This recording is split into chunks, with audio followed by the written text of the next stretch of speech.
ሰላም እንዴት አላችሁ? የኢትዮ ታይምስ ቤተሰቦቻችን ለሰዓቱ የተመረጡ አዳዲስ መረጃዎችን ይዘንላችሁ ቀርበናል። ከመረጃዎቻችን መካከልም አቶ ክርስቲያን ታደለን ጨምሮ እውቅ የፖለቲካ እስረኞች ጉዳያቸው ፖለቲካዊ መፍትሄ አግኝቶ ከእስር ሊፈቱ እንደሆነ መገለጹ፣ አሜሪካ ኢትዮጵያን ጨምሮ ለ75 ሀገራት ዜጎች የፍልሰት ቪዛ ወይም ኢሚግራንት ቪዛ መስጠት እንደምታቆም የአገሪቱ የውጭ ጉዳይ መስሪያ ቤት ማስታወቁን፣ የትግራይ ነጋዴዎች ብድራቸውን ስለሚያቃልሉበት ሁኔታ ምላሽ ሳያገኙ ብድራቸው ከእጥፍ በላይ አድጎ 76 ቢሊዮን ብር እንደደረሰ ማስታወቃቸውን፣ ሲዳማ ክልል ላይ አዲስ የተመሰረተው ሲዳማ ናሽናል ዲሞክራሲያዊ ፓርቲ ከመስራቾቹ በኩል ከወዲሁ ተቃውሞ እንደተነሳበት መገለጹ፣ የጋምቤላ ፖሊስ ኮሚሽን ለአድማ ብተናና ለክልሉ ፖሊስ አባላት በሙሉ ጥብቅ ማሳሰቢያ አስተላልፎ በማሳሰቢያውም በቅርቡ በክልሉ በተፈጠረው የጸጥታ ችግር ምክንያት ሁሉም የአድማ ብተናና የመደበኛ ፖሊስ አባላት የጦር መሳሪያ እንዲፈቱ ከክልሉ ኮማንድ ፖስት አቅጣጫ እንደተቀመጠ ማስታወሱን የሚሉና ሌሎችን በዝርዝር የምንመለከታቸው መረጃዎች ይዘንላችሁ ቀርበናል። ዝርዝር መረጃችንን ለማድመጥ ቻናላችንን ሰብስክራይብ በማድረግ የደወል ምልክቷን በመጫንና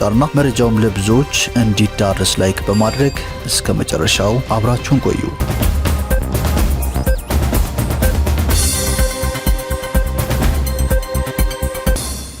ወደ መጀመሪያው መረጃችን ስናልፍ አቶ ክርስቲያን ታደለን ጨምሮ እውቅ የፖለቲካ እስረኞች ጉዳያቸው ፖለቲካዊ መፍትሄ አግኝቶ ከእስር እንዲፈቱ ፍላጎት መኖሩ ተሰምተዋል። ከሰሞኑ አንዳንድ የማህበራዊ ትስስር ገጾች አሁን ላይ በእስር የሚገኙ ፖለቲከኞችን፣ ጋዜጠኞችንና ምሁራንን ጨምሮ ሌሎች የፖለቲካ እስረኞች በመንግስት ምህረት ተደርጎላቸው ሊፈቱ እንደሆነ የሚገልጹ መረጃዎች ሲሰራጩ ቆይተዋል። ይህንን ተከትሎ መረጃውን የሚያጠናክር ወይም ሐሰትነቱን የሚገልጽ ማብራሪያ ከመንግስት በኩል ባይሰጥም እነዚህ የፖለቲካ እስረኞች ጉዳያቸው ሰላማዊ በሆነ መንገድ እንዲፈታ የኢትዮጵያ ሰብአዊ መብቶች ኮሚሽን ፍላጎት እንዳለው ሚዲያችን የደረሰው መረጃ ይጠቁማል ሲል መሰረት ሚዲያ ዘግበዋል። የኮሚሽኑ ኮሚሽነር አቶ ብርሃኑ አዴሎ ታህሳስ 11 ቀን 2018 ዓ.ም በፌዴራል ማረሚያ ቤት ኮሚሽን ቂሊንጦ የጊዜ ቀጠሮ ማረፊያ ማዕከል ተገኝተው ጉብኝት ባደረጉበት ሰዓት አቶ ዮሐንስ ባያለውን፣ አቶ ክርስቲያን ታደለን፣ ዶክተር ወንዶሰን አሰፋን፣ ዶክተር ጫኔ ከበደን፣ ዶክተር ካሳ ተሻገርን፣ ዶክተር ሲሳይ አውግቸውንና ጋዜጠኛ ጎበዜ ሲሳይን አስጠርተው እንዳነጋግሯቸው ታውቋል። እንደ መረጃው ከሆነ በዚህ ወቅት አቶ ብርሃኑ ከአማራ ክልል ግጭት ጋር በተገናኘ ተጠርጥረው በህግ ጥላ ስር የሚገኙ ፖለቲከኞች፣ ጋዜጠኞች፣ ማህበረሰብ አንቂዎችና የሲቪል ማህበራት መሪዎች ጉዳያቸው የፖለቲካ መፍትሄ እንዲያገኝ የሰብአዊ መብት ኮሚሽን ፍላጎት አለው ማለታቸው ታውቋል። በ1997 ዓ.ም ከተካሄደው አገር አቀፍ ምርጫ ጋር በተገናኘ ሁከትና ብጥብጥ ፈጥረዋል በሚል ተጠርጥረው የታሰሩ የቀድሞ ፖለቲከኞች ክሳቸው የተቋረጠው በፖለቲካ ውሳኔ መሆኑን ኮሚሽነሩ አስታውሰው አሁንም በሽብር ተጠርጥረው በእስር ላይ ያሉ ፖለቲከኞች፣ ጋዜጠኞችና ማህበረሰብ አንቂዎች ክሳቸው በፖለቲካዊ ውሳኔ እንዲቋረጥ ኮሚሽኑ ከሚመለከታቸው አካላት ጋር እየተነጋገረ ነው ብሎ ምንጮች ገልጸዋል ሲል መሰረት ሚዲያ ጨምሮ ዘግቧል። በማዕከሉ የተጠርጣሪዎች የሰብአዊ መብቶች አያያዝን አስመልክቶ በታዩ መልካም ለውጦችና ትኩረት በሚሹ ጉዳዮች ላይ ከተጠርጣሪዎች ተወካዮች ከማዕከሉና ከፌዴራል ማረሚያ ቤት ኮሚሽን የስራ ኃላፊዎች ጋር ውይይት ተደርጓል ያለው ኮሚሽኑ ተጠርጣሪዎቹ በማዕከሉ ስለሚኖራቸው ቆይታና ስለሚያገኟቸው አገልግሎት በቂ ማብራሪያ የሚሰጣቸው መሆኑም አንዱ አበረታች ጉዳይ መሆኑን አንስቷል። ይሁንና ማዕከሉ መያዝ ከሚችለው የተጠርጣሪዎች ቁጥር በላይ የያዘ በመሆኑ ከፍተኛ መጨናነቅ መፈጠሩ፣ ለአካል መጠን ያልደረሱ ተጠርጣሪዎች ከሌሎች ተለይተው አለመያዛቸው፣ መዝጊያ የሌላቸው መጸዳጃና መታጠቢያ ቤቶችን ጨምሮ የተወሰኑ የውሃ ቧንቧዎች አገልግሎት ያቆሙ መሆናቸው መሻሻል የሚገባቸው ጉዳይ መሆናቸውም በጉብኝቱ ወቅት ተነስቷል።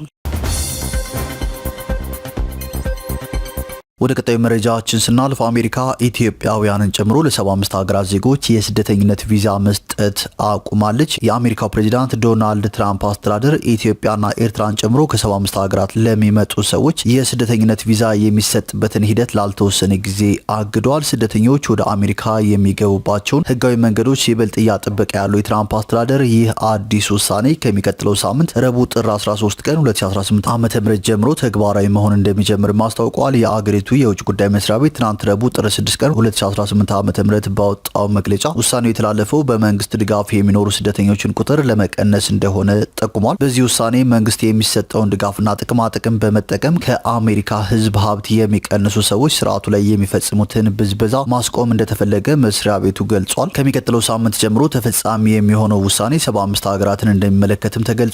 የዜና ወኪሉ አሶሲኤትድ ፕሬስ ያወጣው አገራት ዝርዝር እንደሚያሳየው ኢትዮጵያ ከነዚህ ከነዚህ ሀገራት አንዷ ነች። ከኢትዮጵያ ጎረቤት ሀገራት መካከል ኤርትራ፣ ሶማሊያ፣ ሱዳንና ደቡብ ሱዳን እገዳ ከተጣለባቸው ሀገራት መካከል ተካተዋል። ዩጋንዳ፣ ሩዋንዳ፣ ታንዛኒያና ሪፐብሊክ ኦፍ ኮንጎም ውሳኔው የሚመለከታቸው የምስራቅ አፍሪካ ሀገራት ናቸው። ሩሲያ፣ ኢራን፣ ግብጽ፣ ሊቢያ፣ የመንና ሶሪያም ከ75 ሀገራት መካከል ተጠቅሰዋል። በአዲሱ ውሳኔ መሰረት ከነዚህ ሀገራት የሚመጡ ሰዎች የሚያቀርቡት ስደተኝነት ቪዛ ተቀባይነት አይኖረውም። ይህ እገዳ የተላለፈው በጊዜያዊነት እንደሆነ ቢጠቆምም ለምን ያክል ጊዜ እንደሚቆይ አልተገለጸም።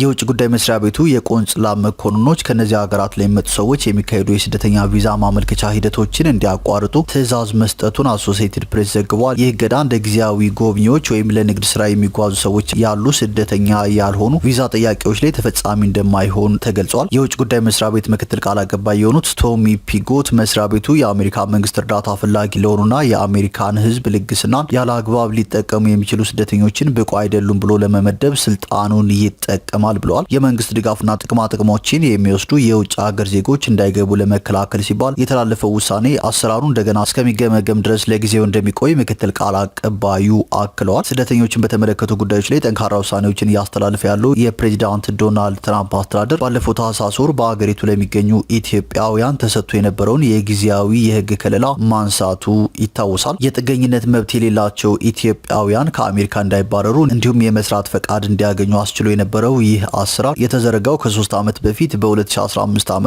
ነበር። የዚህ ህጋዊ ከለላ የቆይታ ጊዜ እንዲያበቃ መደረጉን ተከትሎም የዚህ ስርዓት ተጠቃሚ የነበሩ ኢትዮጵያውያን በ60 ቀናት ውስጥ አገሪቱን ለቀው እንዲወጡ ታዘዋል። በተጨማሪም ፕሬዚዳንት ዶናልድ ትራምፕ ለብሔራዊ ደህንነት ስጋት ናቸው ተብለው በተፈረጁ እንደ ሩሲያ፣ ኢራን፣ አፍጋኒስታን እንዲሁም በርካታ የአፍሪካ ሀገራት ስደተኞች ላይ የተለያዩ ገደቦችን ሲጥሉ ቆይተዋል። ህዳር ላይ አንድ አፍጋኒስታዊ ስደተኛ 2 የአሜሪካ ብሔራዊ ዘብ ወታደሮች ላይ የፈጸመውን ጥቃት ተከትሎ ኤርትራውያንን ጨምሮ የ19 ሀገራት ዜጎች ወደ አገሪቱ እንዳይገቡ ተከልክለዋል። በታህሳስ ላይ ተጨማሪ 5 ሀገራትና በፍልስጤም አስተዳደር የተሰጡ የጉዞ ሰነዶችን የሚጠቀሙ ሰዎች ክልከላ ውስጥ ተካተዋል። በዚህ እገዳ ውስጥ ከተካተቱ ሀገራት የመጡ ስደተኞች ያቀረቧቸው የጥገኝነት ጥያቄዎችም የዜግነት ሂደትና የግሪን ካርድ ማመልከቻዎችም ታግደው እንደሚቆዩ ተገልጿል። ወደ ቀጣዩ መረጃችን ስናልፍ በትግራይ ክልል በንግድ ዘርፍ ተሰማርተው የሚገኙ ነጋዴዎች ከጦርነቱ በፊት የወሰዱትን ብድር ስለሚመልሱበት ሁኔታ ምላሽ ሳያገኙ የወሰዱት 32 ቢሊዮን ብር ብድር 76 ቢሊዮን ብር መድረሱን ገልጸዋል። በትግራይ ክልል ተከስቶ በነበረው ጦርነት ስራቸውን ያቆሙ ነጋዴዎች ከጦርነቱ በፊት ወስደውት የነበረውን ብድር መክፈል ባለመቻላቸውና በተደጋጋሚ የተደረገው የብድር መክፈያ ጊዜ መራዘም መፍትሄ እንዳልሆናቸው የትግራይ የንግድና ዘርፍ ማህበራት ምክር ቤት ፕሬዚዳንት አቶ በሪሁን ሀፍቱ ገልጸዋል ሲል ሪፖርተር አስነብቧል። ችግሩ ከተፈጠረ 5 ዓመታት እንዳለፈውና ነጋዴዎች የወሰዱት ብድር ወለድና የወለድ ወለድ ሲጨመር ከእጥፍ በላይ እንደሆነ ተናግረዋል። ከአንድ ወር በፊት ብሔራዊ ባንክ እንዳስታወቀው ብድሩ 76 ቢሊዮን ብር መድረሱን የገለጹት ፕሬዚዳንቱ ወለዱ በየቀኑ ስለሚጨምር በአሁኑ ሰዓት ከተጠቀሰው ቁጥር በላይ ይሆናልም ብለዋል። ከተለያዩ ባንኮች ብድር በመውሰድ በተለያዩ የንግድ ዘርፎችና የኢንቨስትመንት ፕሮጀክት ስራ ተሰማርተው የነበሩ ነጋዴዎች ጦርነቱ ሲጀመር ብሔራዊ ባንክ በሰጠው አዋጅ መሰረት የፕሪቶሪያ የግጭት ማቆም ስምምነት እስከሚፈረምበት ጊዜ ድረስ ባንኮች በመዘጋታቸው ከፍተኛ ቀውስ ውስጥ መግባታቸውንም አስረድተዋል። ወደ ቀጣዩ መረጃችን ስናልፍ ሲዳማ ክልል ላይ አዲስ የተመሰረተው ሲዳማ ናሽናል ዲሞክራሲያዊ ፓርቲ ከመስራቾቹ በኩል ከወዲሁ ተቃውሞ ተነስቶበታል። በመጀመሪያ ጠቅላላ ጉባኤ ጸሐፊ አድርጎ ነበር የመረጠኝ ሲሉ የሚያስታውሱት አቶ ሁሴን ቃሲም ምርጫው ፍትሐዊ አይደለም፣ ከአንድ ቤተሰብ የተሰባሰቡ ናቸው ብዬ ባልኩት ዳግም እንዲካሄድ ከተባለ በኋላ እኔን ከውስጥ አስወጡኝ ሲሉ ተናግረዋል በማለት ቲክቫህ ኢትዮጵያ ዘግቧል። አቶ ሁሴን ህዝብ ይፈልገኛል፣ እነርሱ ግን በውስን ሰዎች ከስልጣን አግለውኛል ሲሉም ፓርቲውን ከወዲሁ ተጠያቂ አድርገውታል። በመጀመሪያ ጊዜ ጠቅላላ ጉባኤ ሲጠራ ከምርጫ ቦርድ 5 ሰዎች ከአዲስ አበባ ተልከው ነበር። በዚያ መረጡንና እንደገና መጨረሻ ላይ ማታ ግርግር ነበር ብለው የስልጣን ስብጥር ላይ ችግር መኖሩን አስረድተዋል። የፓርቲው ሊቀመንበር አቶ አለሙ ጨኤቾ ናቸው። የፓርቲው ምክትል ሊቀመንበር ባለቤታቸው ናቸው። እኔ ጸሐፊ ነበርኩ። ሊቀመንበሩ የአጎቱን ልጅ በእኔ ቦታ መርጦታል ሲሉም አክለዋል። ሌላ አንድ ገንዘብ ያዥ የተደረገ ልጅ አለ። ብዙ ምዝበራ አካሂዷል። ከአውሮፓ መንግስት የተሰጠንን ኮምፒውተርና ፕሪንተር ሁሉ ሽጦ በልቶታል። ከሱም ስንከራከር ስለነበር ካልወጣ ብሎ ነው ተጽዕኖ ያደረገብኝ ብለዋል። ሊቀመንበሩ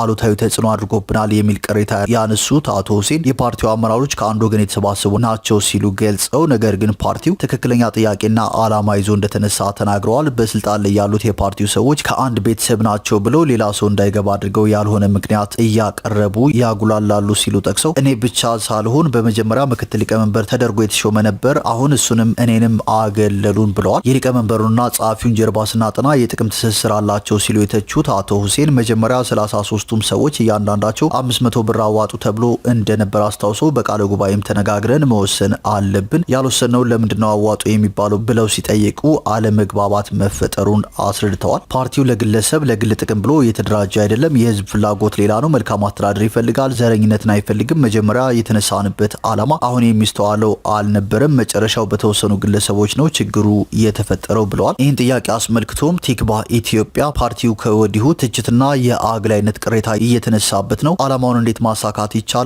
የፓርቲው አመራሮች የአንድ ቤተሰብ አባል ናቸው። ጸሐፊው የእርስዎ የአጎት ልጅ ነው። የፓርቲው ምክትል ሊቀመንበርም የእርስዎ ባለቤት ናቸው ተብሏል። ምላሾ ምንድነው? በማለት የፓርቲውን ሊቀመንበር አቶ አለሙ ጨይቾን መጠየቁን ገልጿል።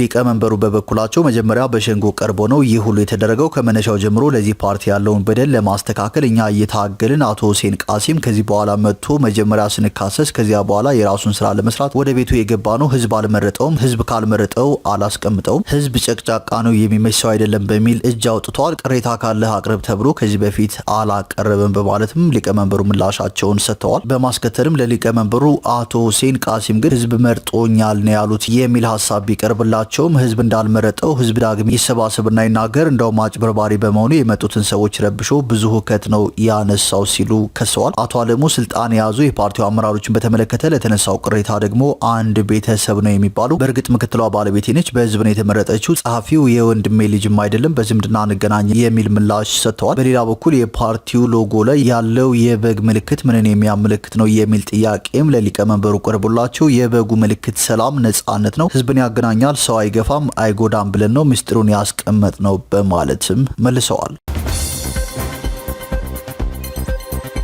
ወደ መጨረሻው መረጃዎችን ስናልፍ የጋምቤላ ፖሊስ ኮሚሽን ለአድማ ብተናና ለክልሉ ፖሊስ አባላት በሙሉ ጥብቅ ማሳሰቢያ አስተላልፏል። ኮሚሽኑ በቅርቡ በክልሉ በተፈጠረው የጸጥታ ችግር ምክንያት ሁሉም የአድማ ብተናና የመደበኛ ፖሊስ አባላት የጦር መሳሪያ እንዲፈቱ ከክልሉ ኮማንድ ፖስት አቅጣጫ ማስቀመጡን አስታውቋል። በዚህ መሰረት ከጦር መሳሪያ ግምጃ ቤት ፈርመው ያወጡትን የጦር መሳሪያ ገቢ ያላደረጉ የአድማ ብተናና የመደበኛ ፖሊስ አባላት እስከ ነገ ጥር 7 ቀን 2018 ዓ.ም 11 ሰዓት ድረስ ገቢ እንዲያደርጉ በጥብቅ አሳስቧል። ከተጠቀሰው ጊዜ በኋላ የጦር መሳሪያ በእጁ የተገኘ እንደ ጸረ ሰላም ተቆጥሮ መንግስት እርምጃ ይወስድበታል፣ ለዚህም ራሱና ራሱ ብቻ ኃላፊነቱን ይወስዳል ሲል አስጠንቅቀዋል። ይህንን መመሪያ ተከትሎም የጋምቤላ ክልል ፖሊስ ኮሚሽነር ምላሻቸውን ሰጥተዋል። በቅርቡ ወደ ኃላፊነት የመጡት ኮሚሽነር ኡማን ኡጉሉ በክልሉ ተፈጥሮ በነበረው የጸጥታ ችግር ምክንያት ለጸጥታ መዋቅሩ የታድሶ ስልጠና መስጠት አስፈላጊ ሆኖ መገኘቱን ተናግረዋል። በክልሉ በሶስት ዞኖች ስር በሚገኙ ሁሉም ወረዳዎችና ከተማ አስተዳደሮች እንዲሁም ኢታንግ ልዩ ወረዳ የሚገኙ የአድማ ብተናና መደበኛ ፖሊስ አባላት ትጥቃቸውን ግምጃ ቤት በማስረከብ ወደ ተሃድሶ ስልጠና እንዲገቡ መመሪያ መተላለፉን